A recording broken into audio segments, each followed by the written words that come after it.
Nothing can shake me. I am free. I am home. Welcome to another edition of Spiritual Reflections. I'm Tim Leach. I notice Randall's not here today. Life pulled him into another direction, so we wish him the best in what he's dealing with. So we take a few minutes here on Wednesday mornings to jump in and share a lesson. And sometimes you talk about what's going to go on in the Wednesday class. So I think today you're offering something about Yahweh is not the God of this world. Wow.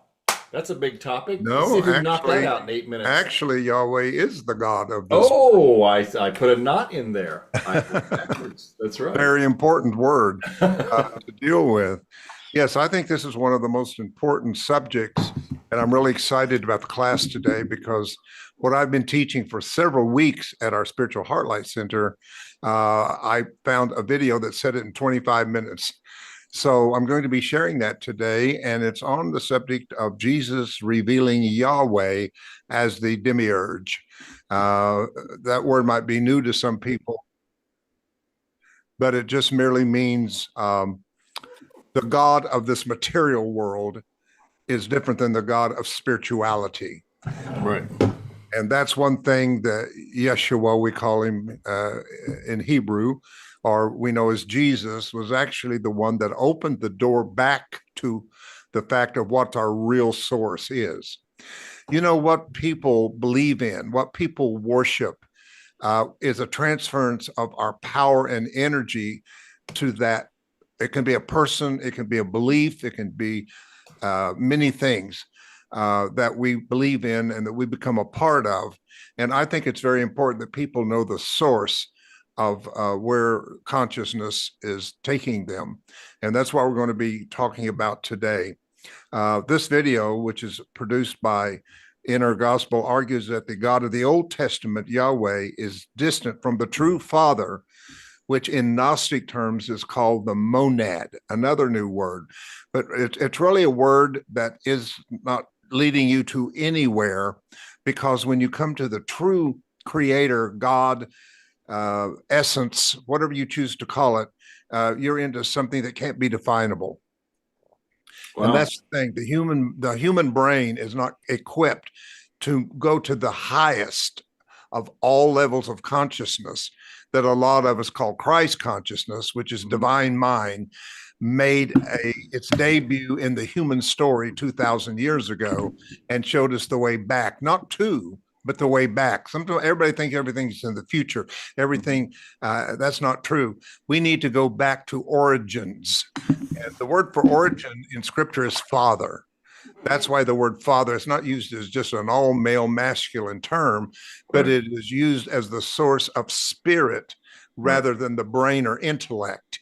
And that's what I'm excited about sharing today on the class. You've also taught that as the starter.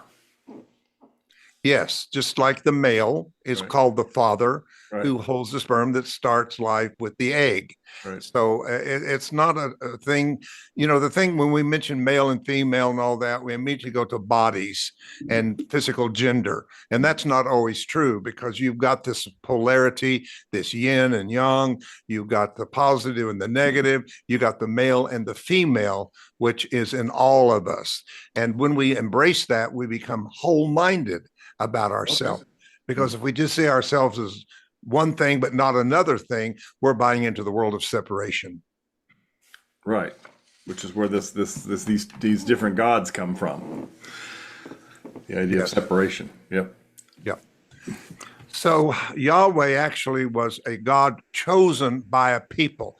Now, today in Christianity, that become the chosen people, but it's actually a people who chose that they only wanted one God, because up to that time there was many gods. There was gods for everything. It was not monotheistic, it was polytheistic. And this nation called Israel decided, no, we want one main God. And so out of all those gods that existed, they chose it to be their God that we know as Yahweh. And so when we begin to follow this idea of Yahweh, it's questionable if any listener out there has had any real inner experience with what God is as love, as unity, as oneness and peace. Then it does not resonate with you that it says in Exodus, my name is jealous. Oh. It does not work with the demand of blood sacrifices. Right. It does not resonate with generational punishment in Exodus 20 that tells us that our ancestors should suffer for what we have done in generations. It does not register with us of the ignorance of the fact that this God is a God of war, that many times the people had to beg this God not to kill and burn children, women, and men. So this is questionable. And actually, this began with me by one question that was asked by Yeshua in the scripture of John 4:22. You worship what you do not know. No.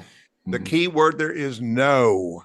In the Greek, gnosis, which means direct knowledge. You don't need a priest. You don't need a preacher. You don't need a mediator. You don't need a religion. You don't need anything between you and the divine. Once that you know that you are the spark of the divine and find that equality with the divine, you go directly to divine mind and begin to receive aha moments, epiphanies, clarity, and start remembering what you knew before you came here and have forgotten in the density of this human story.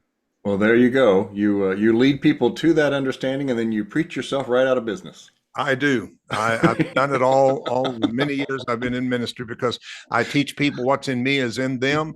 You do not to follow me. I'm here to facilitate. I'm not your teacher, but I'm going to awaken the inner teacher in you.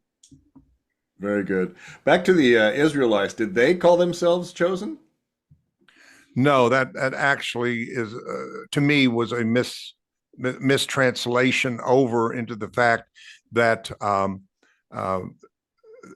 you understand the God of the Old Testament. In psychological terms today, we refer to it as the ego, right? The ego, the pseudo self, carnal mind, the body calls it, the carnal mind, which is enmity against the spiritual part of our mind, or if I can be blunt, the devil. There you go. Which became Satan. All those words come from a part of ourself that is separate from ourself, that has bought into the illusion of ourself. And we've given it so much power that we've actually made the devil. We've made all this adversary, which is a projection of our own unenlightenment. So the more people become enlightened and understand, the more that power of darkness and evil and whatever that we've made begins to diminish until we're living in what's called the kingdom of heaven on earth, or the new earth. Wow. Fascinating.